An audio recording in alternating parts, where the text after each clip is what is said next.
Selamat sore pemirsa, Berita Nusantara kembali menyapa Anda pada hari ini. Sejumlah berita aktual akan kami sajikan untuk Anda. Bersama saya Haifatunisa, inilah Berita Nusantara selengkapnya.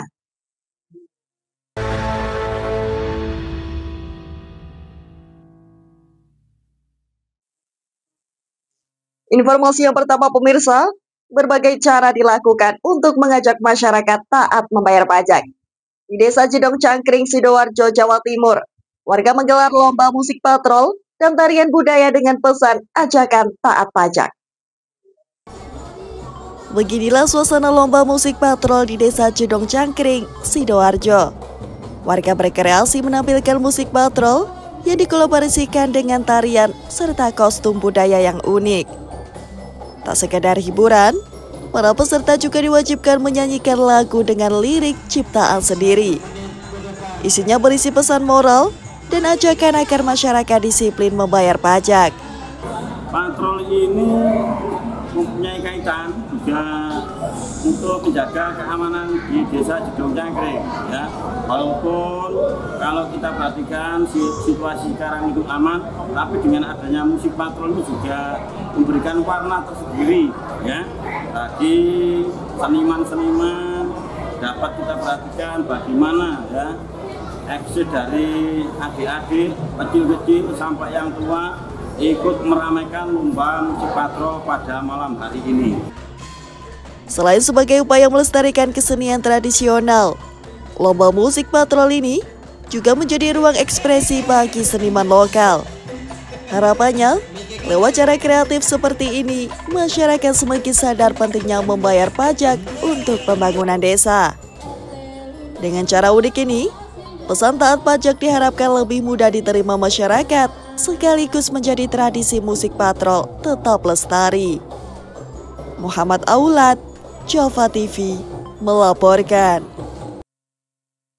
Kita beralih ke informasi lainnya pemirsa.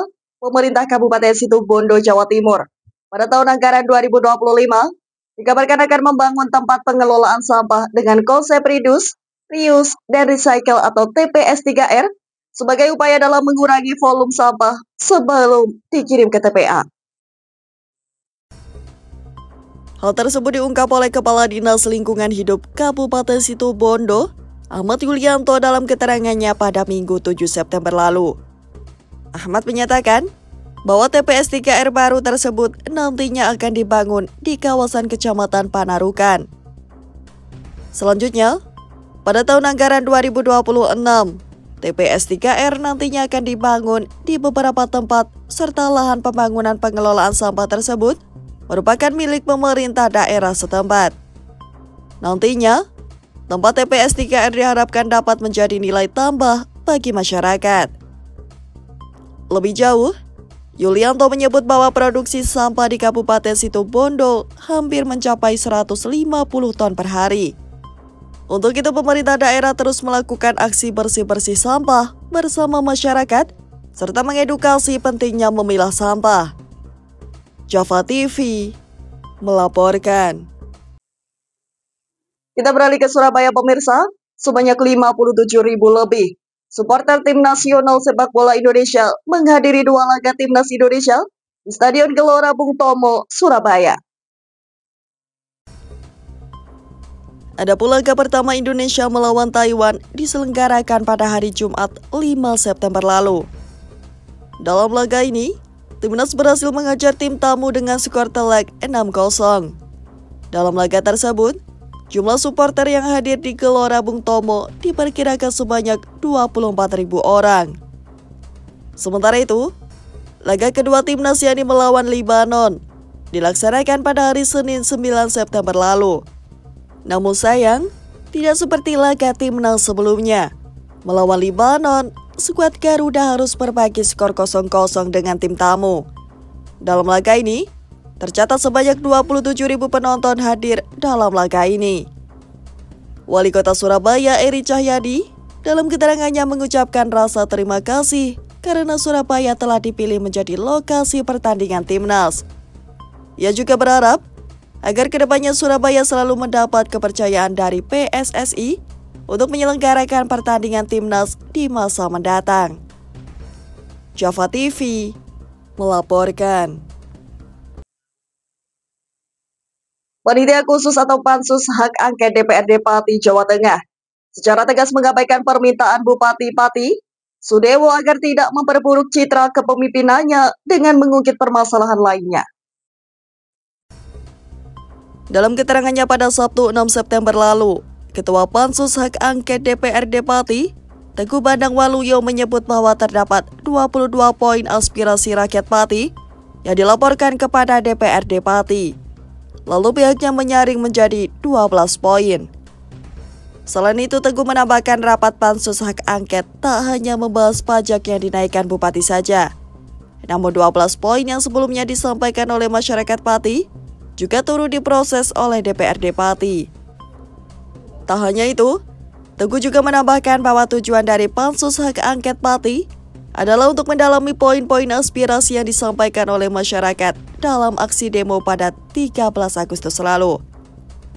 Sebelumnya, Bupati Pati Sudewo berharap agar Pansus Pemakzulan hanya fokus ke persoalan kenaikan pajak yang sebelumnya diprotes secara besar-besaran beberapa waktu lalu. Java TV melaporkan. Selanjutnya, Kepala Badan Penyelenggara Jaminan Produk Halal atau BPJPH, Haikal Hasan atau Babe Haikal, berencana terbang ke negeri tirai bambu pada minggu ini. Adapun tujuan Haikal pergi ke Cina adalah untuk mengecek napa yang digunakan untuk program MBG yang diisukan menggunakan minyak babi. Dalam keterangannya pada Senin 8 September lalu, BB Haikal menyatakan pengecekan tersebut dilakukan untuk membuktikan isu yang berkembang mengenai nampan MBG yang diduga menggunakan minyak babi dalam produksinya, sehingga pihaknya bisa segera menentukan sikap mengenai penggunaan nampan tersebut. Akan menilai bahwa isu minyak babi yang ada di nampan MBG akhir dari pihak yang tidak bertanggung jawab. Oleh karena itu, isu tersebut kian berkembang menjadi isu nasional yang akan dapat mengganggu stabilitas nasional. Kepala Badan Gizi Nasional Dadan Hindayana mengatakan produksi nampan yang digunakan dalam MBG memang bukan berasal dari dalam negeri. Hal tersebut dikarenakan pengusaha lokal hanya sanggup membuat 10 juta nampan per bulan, sementara kebutuhan nasional mencapai kurang dari 70 juta nampan. Java TV melaporkan.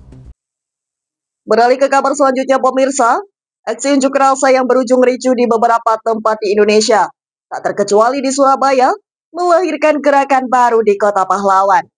Pada Kamis pekan lalu, ribuan orang di Surabaya berkumpul dan mendeklarasikan Jogo Surabaya, Jogo Indonesia sebagai sebuah ikrar untuk menjaga Kota Pahlawan.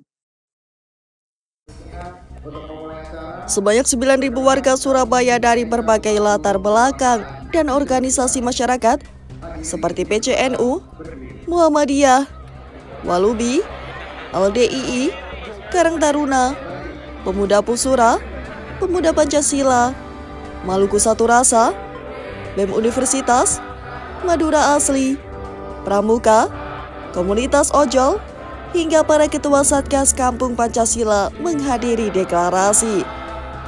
Sementara itu, Wali Kota Surabaya Eri Cahyadi bersama dengan Forkopimda menyampaikan rasa terima kasih kepada para warga yang telah ikut menjaga Surabaya dari tindakan anarkis.